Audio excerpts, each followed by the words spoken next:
Okay, so NotebookLM has added a new feature to edit slides within NotebookLM. I don't think it's exactly what people have been looking for, but I'll show you how it works and then you can decide if you want to use it. So first off, you get to this home page by going to notebooklm.google.com. You either create a notebook or you select an existing one. I have to find one that has slides. I think this one does. Yes. So once you're in a notebook, you have to at least add one source and at least select one source. So you add here, you select with the checkboxes. If you don't have a slide deck, then you can either push the button here and it'll just generate whatever it think makes sense based off of the sources you have selected, or you can click on the pencil and customize your slide deck, get whatever you want. Well, whatever you ask for that it does. Or if you have an existing one, this also works. So I will pick one of the existing ones that I have here.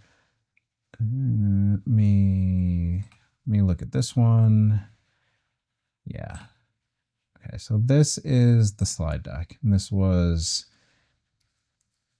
from an earlier video when I was trying to kind of backdoor edit with what was already in here.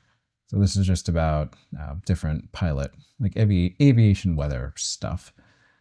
So if you go to the little more ellipsis now, you have, actually, let me do it from within here. So let me go back in, let me expand. Okay, and let's pick this slide. And if I go to the more options, ellipsis up here, it is not there. Oh, sorry. Okay. So right here, staring me in the face. There's a revise option now. This was definitely not here before.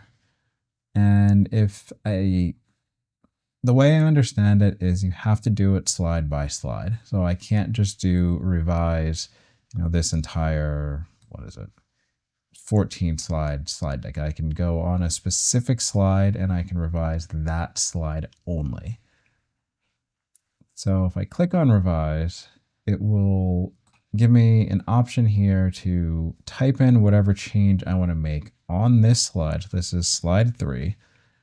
And then it'll have a list here of pending changes. So let me, I don't know.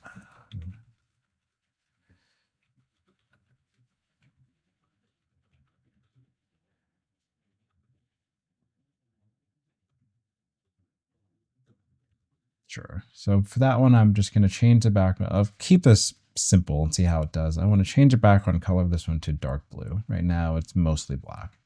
And then you see the pending changes here goes up to 1, and then it has the list.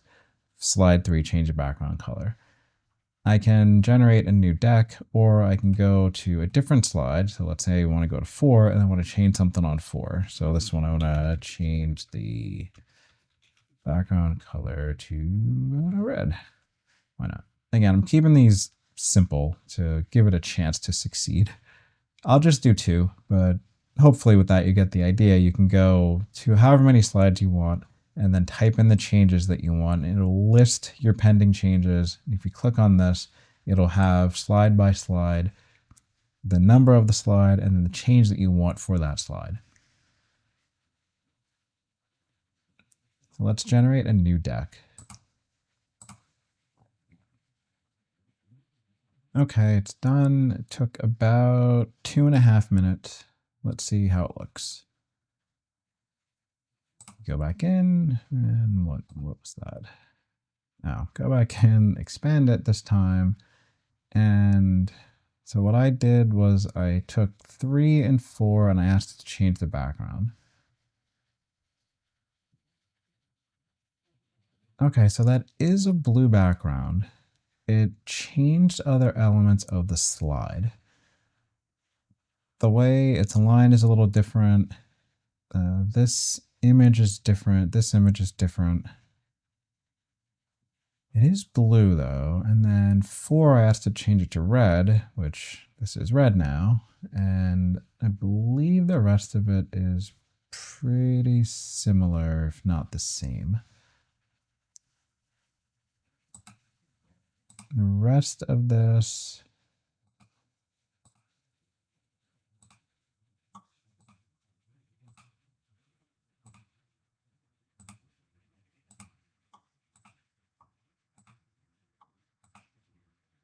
yeah, I'd have to do a side by side, but from what I remember, the rest of the slides look the same.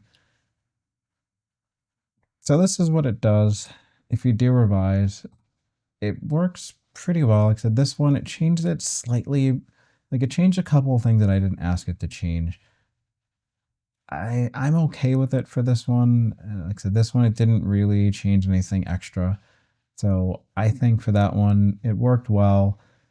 The changes that I gave it were pretty basic. So it's like if you want to change the words maybe or some other pieces, that might not work that well. You'll have to try it.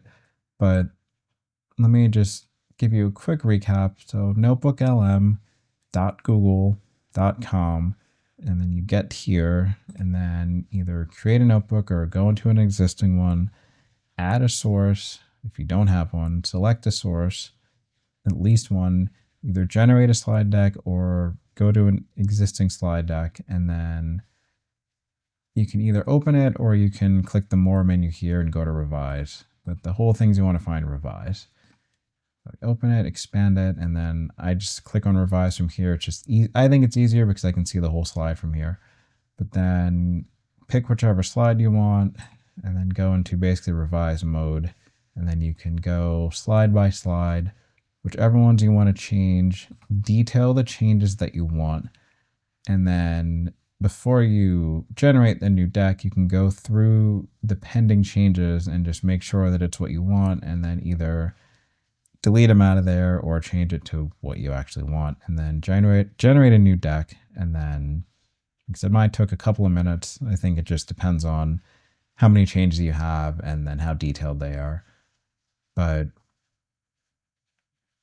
I mean, it's an option that wasn't there before. It's not, like I said, I think what a lot of people would prefer is to either just have this be a direct export to Google Slides, or have it so that you can just go in, have it so this isn't an image. And I don't know how easy that is, because I think one of the reasons why the NotebookLM slide decks come out in a way that most people like is because they're images. And the combination of people want them to look the same way and have full editing capabilities might not be ideal. I know there are a lot of like third-party apps where people have pretty much made it where you can edit each of the elements. So I feel like Google could do it too, but I don't know. But if you want to keep it within NotebookLM, then revise and make your changes, generate a new deck. And if it doesn't work, then do it again. So like I can come in here and just revise it again and say, hey, this image used to be whatever, or again, detail the changes that I want, and then try it again. Try that out, see how it works. And I'm sure in a week or two, they'll add a new feature. So if that doesn't work well, there'll be something else, but let's see what they do. See you next time.